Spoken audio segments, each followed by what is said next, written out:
തെക്കൻ പശ്ചിമ ബംഗാളിലെ വിവിധ ജില്ലകളിൽ വെള്ളപ്പൊക്കം രൂക്ഷം.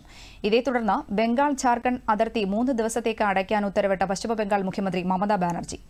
ചെക്ക് പോസ്റ്റുകളെല്ലാം അടച്ചതിനാൽ ചരക്ക് വാഹനങ്ങളും യാത്രാ വാഹനങ്ങളും അതിർത്തിയുടെ ഇരുവശത്തും നിർത്തിയിരിക്കുകയാണ്. കഴിഞ്ഞ ദിവസങ്ങളിൽ പെയ്ത കനത്ത മഴയിൽ നദിയുടെ കരകൾ ഇടിഞ്ഞ് അപകടാവസ്ഥയിലാണ്. സംസ്ഥാന സർക്കാരും ദേശീയ ദുരന്ത നിവാരണ സേനയും രക്ഷാപ്രവർത്തനം നടത്തിവരികയാണ്.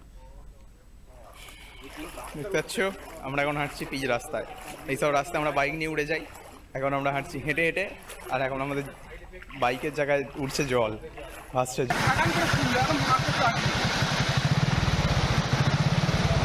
আমি নিজে হেমন্ত সোরেনকে 3 বার ফোন করেছি রাত্রিবেলায়,